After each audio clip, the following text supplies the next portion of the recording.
Every week on Cyberwork, listeners ask us the same question. What cybersecurity skills should I learn? Well, try this. Go to infosecinstitute.com/free to get your free cybersecurity talent development ebook.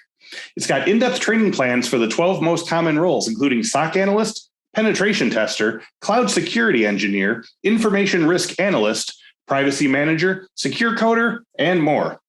We took notes from employees and a team of subject matter experts to build training plans that align with the most in-demand skills.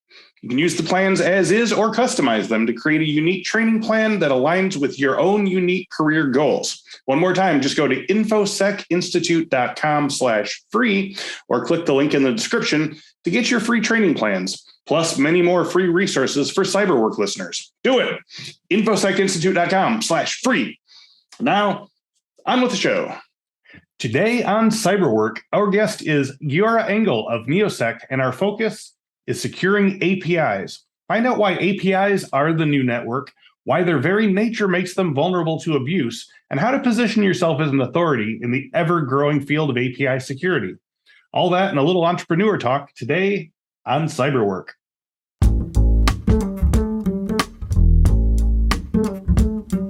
Welcome to this week's episode of the Cyberwork with Infosec podcast. Each week we talk with a different industry thought leader about cybersecurity trends, the way those trends affect the work of Infosec professionals while offering tips for breaking in or moving up the ladder in the cybersecurity industry. Giora Engel is a successful serial entrepreneur who founded Light Cyber, later acquired by Palo Alto Networks in 2017, which laid the groundwork for what would later become XDR. He is also the chair of the Fraud Prevention Task Force at Financial Data Exchange, FDX, within ISAC. Prior to founding NeoSec, he served as VP of Product Management at Palo Alto Networks. Giora is recognized innovator in cybersecurity, cyber warfare, and behavioral analytics, and holds several patents.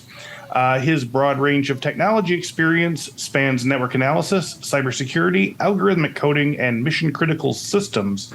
So today's talk, we are going to talk about API security and how it relates to personally identifiable information, or PII, and some of the information that lies behind the API. So let's get to it. Giora, thank you for joining me today on Cyberwork. Thank you for inviting me. My pleasure. So to start with, I always like to get to know our guests a little bit by tracing their interests. So when did you first get interested in computers and tech, and what initially drew you to cybersecurity? So I think my first experience was in elementary school. I basically started coding, and back in the day, it used to be much you had to really be interested in that because nobody had computers at home. Yeah, it was not like every student had to have a baseline of knowledge. You had to be. It was you were a specific outlier, I imagine. Yeah, for sure. Mm-hmm. So I did a lot of electronics, which is not a thing today anymore, I guess. But right. But as a kid, I really enjoyed it, and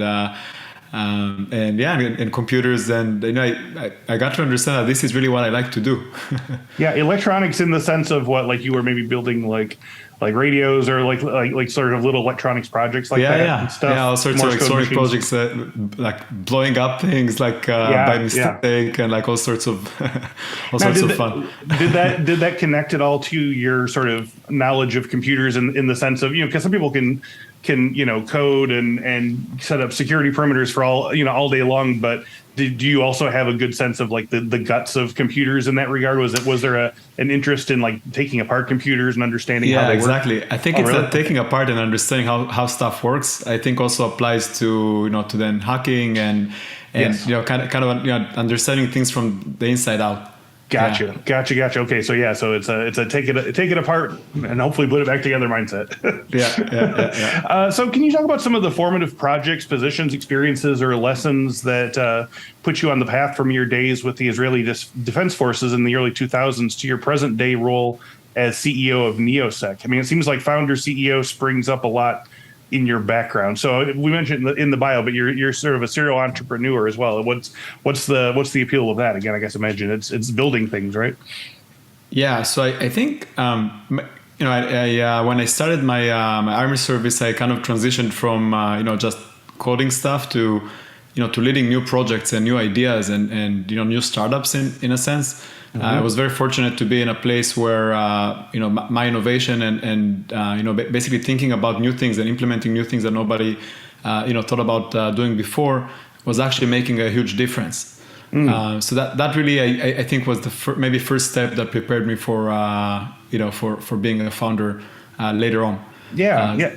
Oh, sorry. Go ahead. I mean, can you talk about like that first feeling when you sort of like put together your first company, and then you watch it say maybe get acquired, and then you move on to the next thing. Like when was the sort of like the moment when you were like, oh, I'm really good at this, I want to keep doing this? So I think in this world, I mean, there's a lot of you hear only about the successes. There's also a lot of hard work that is not necessarily successful. Right. Maybe I'll start actually with my first company was a company that was not as successful. Yes. And and I started that company in a space that is not cybersecurity, and at the time I thought that there's a need for that, and that there are a lot of things that did align, but eventually it was I realized after the fact that it was impossible to build a large business in that particular industry. I see. So it was about maybe 2 years of doing a lot of work and having some successes, but not the ultimate success eventually. Then I started Light Cyber, which was my previous company. Light Cyber was the inventor of XDR, and at the time it was we started the company in 2011. And at the time, starting companies in cybersecurity was not as hot as it is today. I mean, today there are so many companies, but back then we were one of the first companies that that started this new wave of cybersecurity companies, and but we saw a real problem, and I think we had the domain expertise to understand the problem better than others. Having that experience from the army service and so on, we knew how attackers operate. While all the other vendors, including big vendors, thought more about the technical artifacts, the malware. They didn't really understand attackers. So I think that really gave us an advantage. And eventually we built Light Cyber. We were the first XDR, and eventually got acquired by Palo Alto Networks. So just to sort of clarify, the thing that sets you apart from, like you said, even the larger companies that were in the same space was that while they were dealing with the sort of technical issues, you were thinking in terms of like the hacker mindset. Is that what you're saying? Yeah. When we started Light Cyber, nobody was thinking about the adversary as as an entity. They thought about only the technical artifacts, the malware that they see. They thought about the specific maybe attacks or attempts. Yeah. But I didn't understand that there is a human attacker on the other side that has some objectives. That was really the new thing. Understanding the attacker could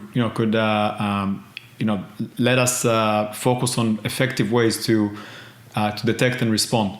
Can you talk about how you sort of adjusted your methods to this way of thinking versus that I imagine it's sort of like, well, if this thing comes, then this door slides down, and if this thing comes, then we lock it this way. So how did you sort of adjust your sort of strategy in terms of how you created your process?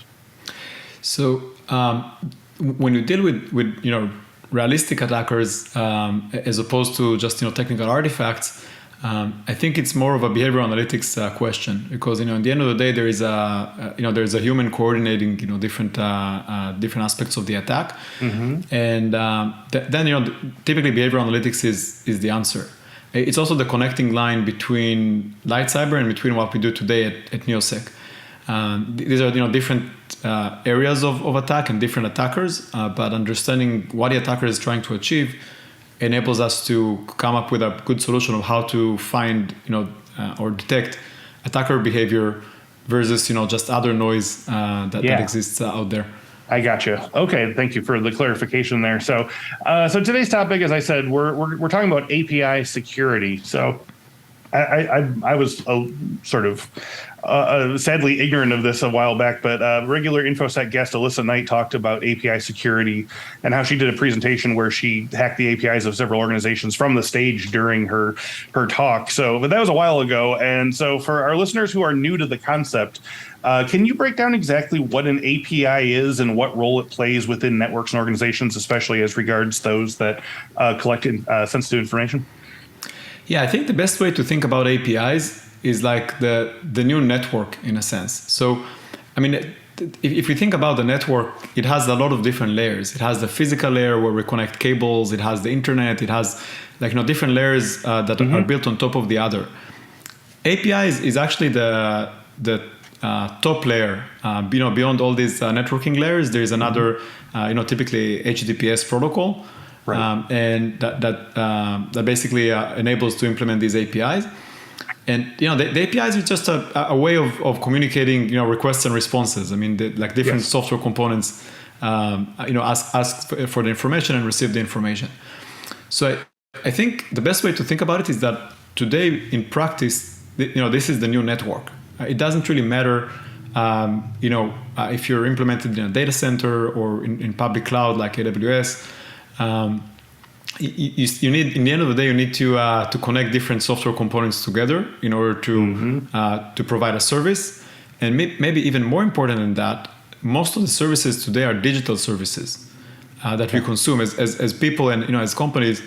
And therefore, the connectivity between the client and the provider of the service is all digital. Right. So that is all enabled by APIs. And understanding the API is basically understanding the way that the data and services flow today. Right.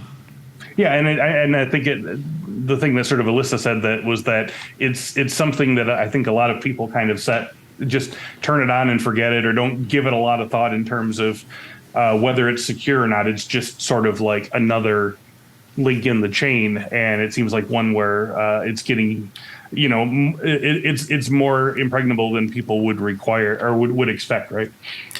100%. And I think that's one of the big changes when it comes to APIs is that, and it's actually not related to specifically the way that APIs work, but it's related to the reason why APIs are needed. Businesses today, need to expose their services to the outside. So it's no longer just a way for internal components to communicate. It also, solves that problem. But the more important problem that it solves is how to externalize your services and your products and your data to the outside, because your clients are typically on the outside.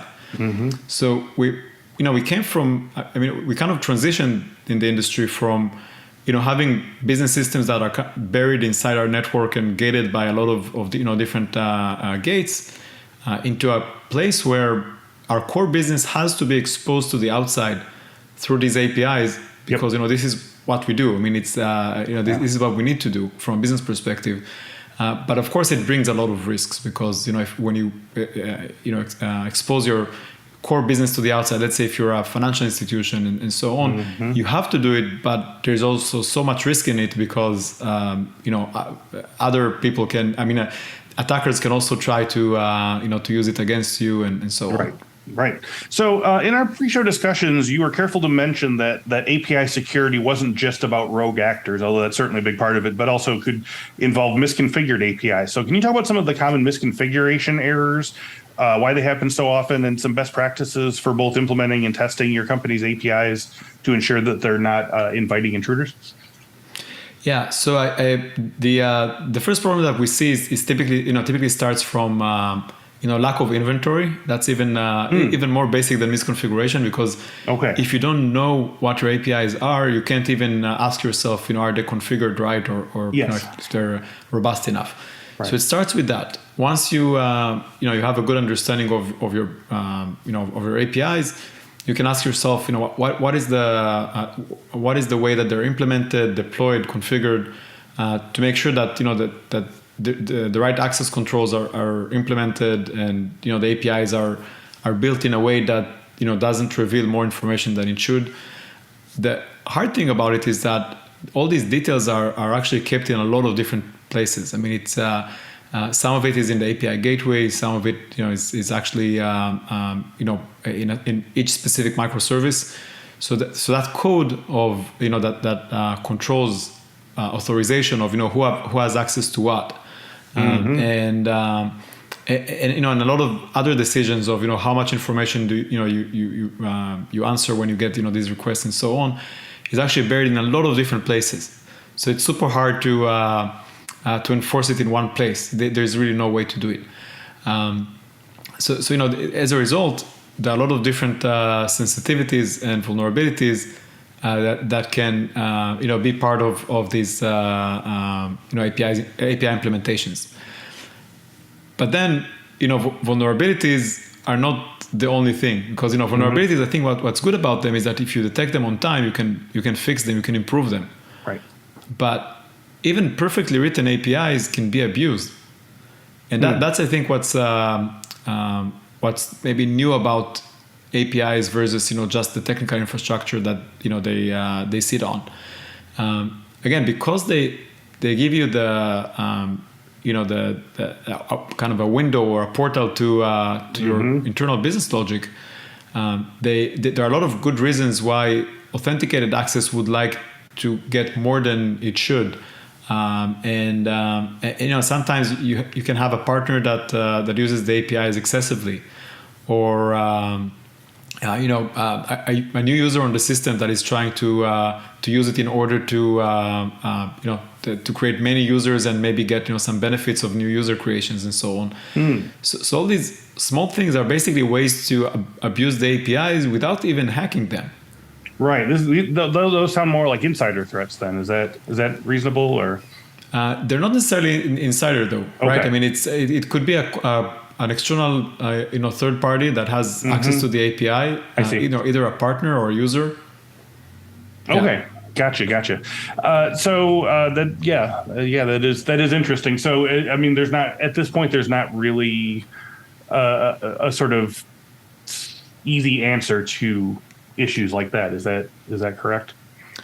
I think it goes back to the business sensitivities in the end of the day, because again, if API is a new network, you need to. I think the next question that you need to ask yourself is, what are these core services that you expose to the outside as part of your core business, and what do you do in order to protect them, in order to make sure that they're used correctly, and it's definitely beyond vulnerabilities. Vulnerabilities by themselves would not solve the problem.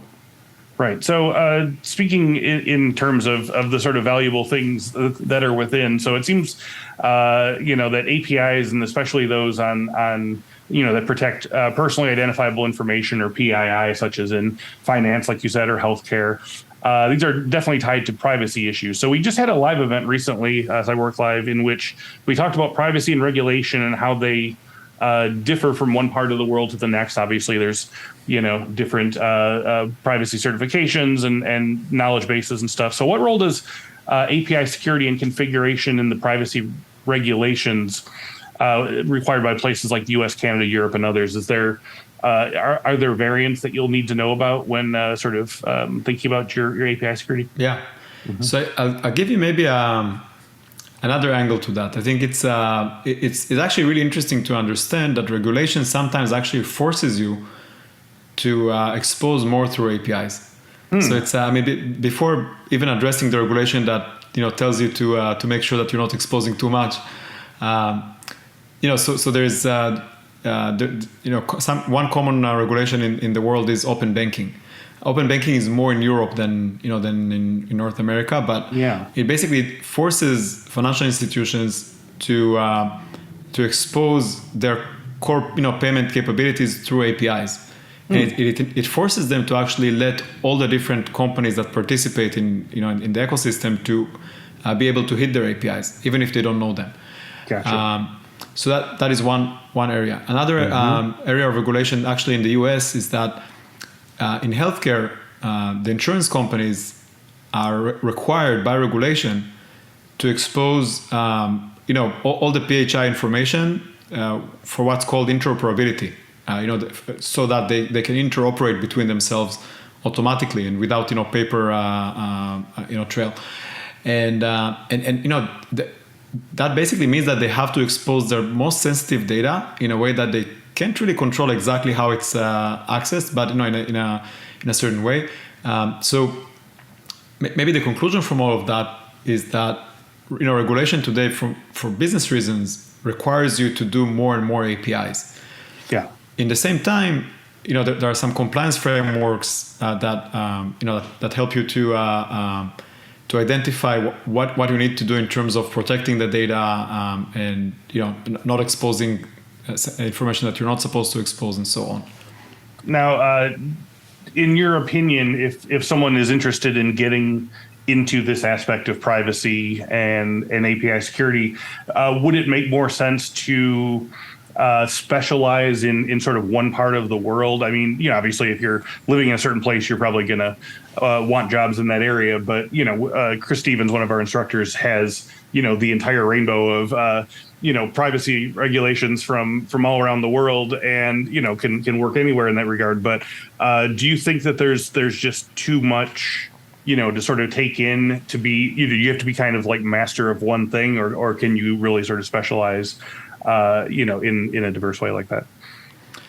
I think if you're limiting your question to to privacy frameworks, I think there are some different frameworks in different parts of the world, but I wouldn't necessarily think about it that way. I think APIs, since we said that APIs are kind of the new network. There are a lot of different aspects to it. One of them is privacy, but I think that maybe I think it makes more sense to maybe start from the basis and understanding API platforms. Gotcha. Maybe even on the product side. I mean, what is the business reason for exposing the APIs, and being part of that is probably super interesting. And from there you can you can get to different aspects of security and so on. So in a sense, I think that understanding API frameworks is it's a super interesting area, regardless of security, and definitely within security it requires some specialization to learn more about application security rather than just the infrastructure security. Okay. To that end, I get the sense that, when we get into areas like privacy and personal data, that there's, for a lot of companies, there's kind of a checklist mentality for companies trying to stay within regulatory guidelines. And, each requirement's kind of checked off by rote rather than thinking about how the entire thing fits together and mutually supports the data trying to be protected. So can you talk about creating a security plan for PII or PHI with your API security that goes beyond the checking of boxes into really thinking about the realities of data usage, retrieval, storage, cultivating, and when the time comes, destroying? So building a security framework around APIs, I think, is very similar to managing other assets. So let me draw the analogy here. So when you look at your physical assets and like network assets and devices in your network and so on, you need to have an inventory of devices, right? So that you can know what to protect. Same for APIs. You need to have some kind of asset management. You need to have an inventory of APIs. So this is kind of step one. Step two is the way that you can find vulnerabilities and understand what are the inherent sensitivities in some of these APIs, and then the third step is kind of monitoring how they're used, because they're not a static resource. I mean, they're actually meant to be consumed. So being able to monitor that activity and find abnormal behavior or abuse of the APIs is important. So these are, I think, three steps that are very much equivalent to managing other assets from a security perspective, just applying the same methodology, terminology to APIs. I think what's unique to APIs, though, is that you can actually directly connect it to a business purpose, because if every API service is directly linked to some kind of core business service. And the benefit of that is that it really makes it possible to to understand exactly what is the business meaning of using this API and what is the business meaning of abusing the API or losing data through the API. It's very, very clear. And I think that's what's so exciting about this field, is that it's no longer just an infrastructure component and kind of indirectly related to your business. Abusing the APIs is directly related to your core business. Yeah, yeah, for and better or for worse. I was going to say it spiders out into so many things from risk assessments and threats and so forth. So, well, that's a perfect way to sort of pivot into the work side of the cyber work podcast. So, API security obviously doesn't have maybe the same glitzy allure as, say, roles in pen testing or red teaming or incident response or even maybe creating security systems, but as an incredibly vulnerable gateway to your organization, having security professionals in your company that can get it just right is going to be very important. So for listeners who are interested in working in API security and related areas, so what are some skills, experiences, education, hands-on work that they should be getting involved with now in order to demonstrate their qualifications to a hiring manager? First of all, I think it's a good topic to focus on for a lot of people, because that in my view, that is really the future of security. It's also and APIs are the future of software development. And I would say not even the future, just this is where things are today, and they're only going to be more and more of that. And definitely from a security perspective, security always is one step behind, right? Because it needs to first we need to create the thing, and then we need to secure it in a sense. So from a security perspective, I think application security is definitely the new frontier. So it's it's definitely a good a good area for people to focus on. So what do they need to do in order to get there? I think learning application development and application security is important. APIs are part of that, and for that I think understanding application platforms and that technical base is important, because once you have that basis, you don't have to be a developer necessarily to be a good security architect, but you need to understand that these development concepts. You need to understand how API calls are made and how API frameworks are built, and what are API specifications and so on. I think once you know all of that, I think it's easier to understand how to protect them and how to how to do security for these environments. Do you have a sense that a lot of companies are hiring for that specialty, or are they thinking that people who have other security backgrounds that you're also going to be sort of securing our APIs and so forth? I mean, is that I mean, obviously, it's a specialty in a huge financial thing. I'm sure maybe you have specialty people, but is that the case across the board, do you think? Yeah, for sure. I think some places call it product security, which kind of focuses on securing the product that you deliver as opposed to the infrastructure. Yes. Some other places call it application security or AppSec. In some organizations, AppSec people are part of the developer team. Right. In some other organizations, it's more on the security team, or sometimes both in both places. So yeah, I think it's in order to be part of that, I think it's important to understand software development more than it used to be for security people. In a sense, I would say that application security is more closely related to the product development, right? Compared to infrastructure security, that kind of original security that is more closely related to IT, in a sense. Yeah, no, I totally agree. But that's what we're seeing as more and more things come online, come into the cloud, are interconnected. That no industry and no service is going to make it without the sort of interconnected security issues. So yeah, that doesn't surprise me at all. So one sort of speculative thing, and I don't know if this is even if there's anything to this, but because of their location in the security network and the ease of which you can sort of abuse or take over, APIs can be a surprisingly, I think, fragile point in the security chain. So I think in past we've seen things like, universal spam filters for email, or just, the way that malware is seen and attacked and so forth. Do you see any universal industry changes to how APIs work or are made that might make them more intrinsically safe or hack-proof in the future? Or is this something that is always going to kind of be with us? I I think, I'm trying to, not spread, fear or that type of thing. But I think it's kind of inherent in the way that we build APIs. Building APIs is synonymous with digital transformation and building more product capabilities.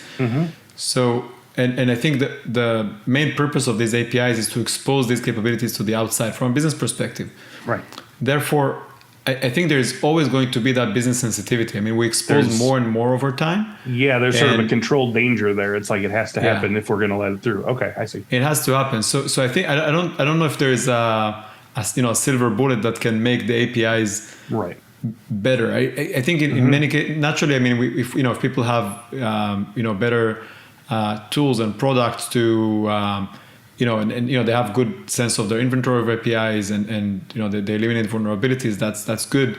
But I think I think we're seeing that building product security is an inherent part of building product. So you always need to invest in that. Yeah, no, I think that's a really a great way of putting it. And I think that's also, it sort of future proofs people who want to work in securing these systems. This is not something that's going away. It's not going to change. It's always going to be something that we need qualified people to work with. So as we wrap up today, why don't you tell us a little bit about NeoSec and what types of tools or services you offer your customers, and if you have any projects that are coming up that you're especially excited about, you can tell us about that as well. So in NeoSec, we secure API, we protect API against abuse, and the way we do it is three main areas. First, we discover all the APIs and create that inventory automatically. Yep. Then with the inventory, we can also find all the vulnerabilities and rank the risk and help manage that risk and recommend the next step of how to fix it. And then the third step is being able to detect abnormal behavior. So let's say your APIs are perfect, they don't have any vulnerabilities. I mean, they probably would have some, but let's say you're on top of that, still your perfect APIs can be abused because your authorized users might be compromised, or they might be misimplemented, or have different interests than than you. So detecting and blocking that abuse is super important. I think what's unique for us is that we do it in an XDR like way, which means that you can always go back, investigate, threat hunt, all these things that we're used to doing in XDR. Are kind of fundamental capabilities that we built in NeoSec. Nice. So finally, one last question for all the marbles. If our guests want to learn more about NeoSec or Giora Engel, where should they go online? Definitely go to neosec.com. We have a great resource on learning more about APIs, different kinds of APIs, frameworks, and so on. So definitely check it out. Cool. Well, Giora, thank you so much for your time and insights today. This was really entertaining and informative. Thank you. And as always, I'd like to thank you all for listening to and watching the Cyberwork podcast on, it must be said, an unprecedented scale. In the past 3 months, all of you have helped to more than double Cyberwork's viewership on YouTube. And for that, I am thankful and humbled. If you're subscribing, thank you. If you're watching when it goes live on Mondays at 1 p.m. Central, thank you even more. And if you're telling friends and colleagues, thank you. We're delighted to have you all along for the ride. So every week on Cyberwork, listeners ask us the same questions. What cybersecurity skills should I learn? So I'll recommend you try this. Go to infosecinstitute.com/free and get your free cybersecurity talent development ebook. It's got in-depth training plans for the 12 most common roles, including SOC analyst, penetration tester, cloud security engineer, information risk analyst, privacy manager, secure coder, and more. We took notes from employers and a team of subject matter experts to build training plans that align with the most in-demand skills. You can use the plans as is or customize them to create a unique training plan that aligns with your unique skills and goals. So one more time, that is infosecinstitute.com/free, or click the link in the description below and get your free training plans now. Thank you once again to Giora Engel and NeoSec, and thank you all so much for watching and listening. And as always, we'll see you next week.